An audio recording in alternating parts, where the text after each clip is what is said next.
Hello and welcome to this week's episode of the Munce Report as trainer Chris Munce joins us to recap what has been a massive week for the stable and also look ahead to preview this weekend's runners ahead of the start of the Queensland Summer Racing Carnival. Welcome, mate. Congratulations.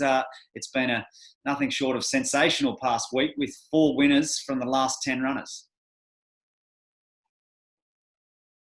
Yeah, they raced really well, Adam. They've obviously been in their right grade all the same, they've just been in their right races, but more importantly, they performed very well and run up to their ability. Very good. Well, let's quickly recap the 4 winners. RHAPSODY Rose, 2-year-old filly, was very impressive, and you obviously, we've spoken about Bedini's Girl being on a English Millennium path, and I guess she now comes into Magic Millions contention after a really nice win at start number 2. Yeah, just improved all the time, this filly, from her first jump out to a barrier trials, then to her first start into a second start. Every time I've stepped her up, she's just kept on improving, which is encouraging, obviously, going forward to the Magic Million. If she can stay together in one piece, I think, she's a really nice filly. This just built like a brick outhouse, and she's got the ability to match it. Yeah, exciting times there. So there's 2 into the mix, and we'll talk about another debutante who's making her debut this weekend in the preview. Then there was a trip down to Grafton, and Degas, named after the famous painter Edgar Degas, not Degas. He made the long trip down to Grafton, and the 61 kilo proved no issue for him or Justin Huxtable. No, he went really well. He improved from his first run to his second run back from a spell, and he carried the weight really well. That was obviously my concern before the race, the big weight, but he still managed to run fast time on a track that was sort of a soft 6, and I thought he was very brave right through the line, under pressure the last part of the race.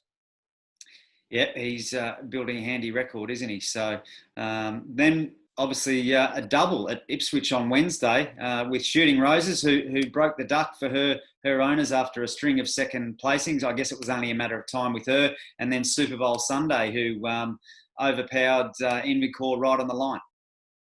Yeah, I was really pleased to see Shooting Roses win the way she did. We didn't pay a lot for her. She was only a cheap Magic Millions filly out of book 1, but she's always showing good ability. She had a little hiccup early on in a prep, but we've got her over that, and it was just good for the owners to see her win the way she did there on Saturday. And I've got no doubt the way she went, like she's going to go on to bigger things as well. And you just don't know how far she could keep on improving after her win on yesterday. Yeah, as you said, only a cheap $25,000 purchase, so she's already paid for herself essentially. So a great position for Connections to be in because anything she does here from here on is a bonus, and hopefully she can go on with it. Yeah, well, that's right, and I think she will. She's a tough horse, and she's built like a real little sprinting type. So I wouldn't be surprised to see her go on to some nice races.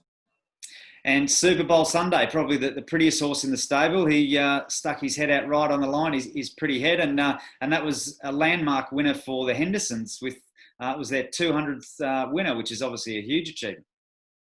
Yeah, well, he's a lovely horse. SUPERBOWL Sunday. He's got the looks, but more importantly, he's got the heart. He's very courageous.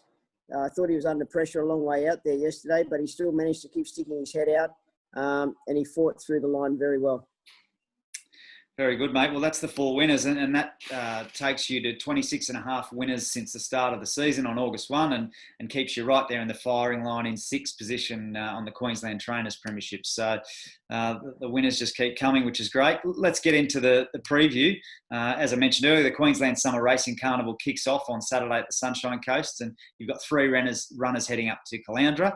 And another 2-year-old, exciting time, set to make her debut in the shape of Miss Piper, who's a Star-Spangled Banner filly who has trialled at Deagon in the lead up to this. What are your thoughts on her? I think she's a nice filly. She's still probably a little bit immature looking, but ability-wise, she's very precocious and goes about her business very bravely. So, as you said, she's had the 1 trial, which I thought was a very nice trial. Wasn't asked to do a lot, but she took a lot of benefit from that. And obviously, it's a big step up going to a Saturday 1,000-metre 2-year-old race. But I think given where she's drawn, I wouldn't be surprised to see her run a competitive race.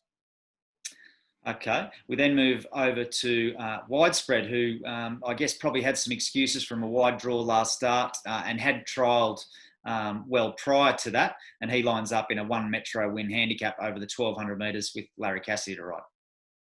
Drawn a lot better on Saturday. His trial on the Tuesday before his previous run had been extremely good.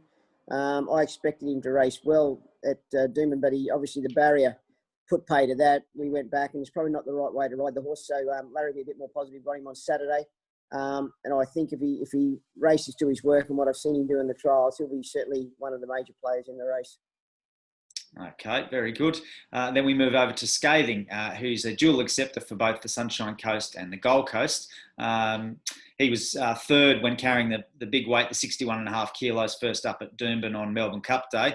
And interestingly, I guess the horse that was second in that race was just beaten by SUPERBOWL Sunday at Ipswich. So that form certainly held up. What are you thinking with him? And obviously you've got him in both races there. Yeah, well, he's in at Caloundra and the Gold Coast. Really, at the moment, I'm sort of in two minds where to go with him. It's the Gold Coast probably looks the easier race, but I do want to get this horse out in trip. I believe that he's going to get out to 2,000 metres this preparation. He seems to be a lot more mature and settled this time around. So I've just got to sit down and have a look at the form and do the form a bit close and decide probably over the next 24 hours as to where I go with him. But he has improved. I've got no doubt from his first up run. The horse has improved nicely. And I think, wherever he goes, he'll be certainly competitive in whatever race he runs in. Very good, mate. So, and then we move over to the Gold Coast, speaking of Scathing. So he's accepted there. The other runners that entered there are Thrasher, who's second up here and steps up to a more suitable 1,400 metres, would you say?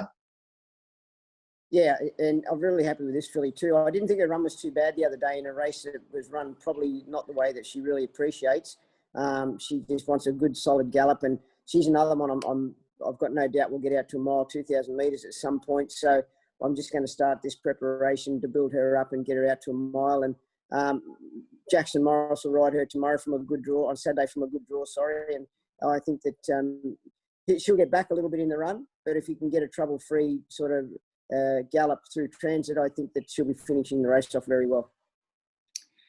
Very good. And then we move over to the Missile, 3-point Missile. There was an impressive last start winner. He lines up in a Colts, Geldings and Entires Class 1 with Travis Wolfgram to ride from barrier 2. It obviously took him a while to break the duck. We spoke about him last week. Can he back it up here?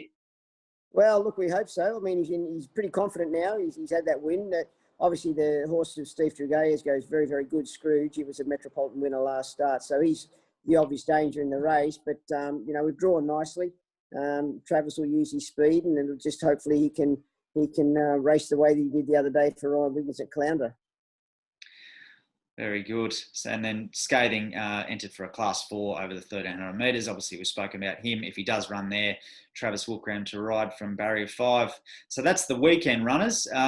But then there's one potential runner at Ballina on Monday, Better Rush, who has had no luck with barrier draws in recent times. Was scratched from Thursday's Bow Desert meeting as a result of a wide barrier, and she's drawn 10 for Ballina on Monday. But what are your thoughts on her?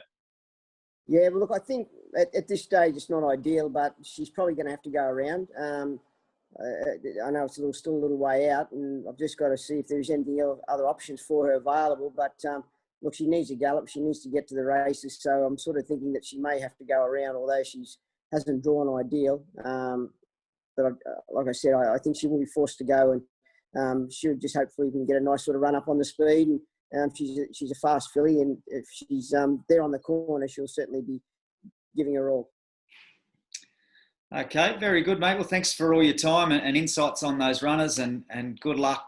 Fingers crossed the winning run continues over the weekend. Good on you, Adam. Thanks very much.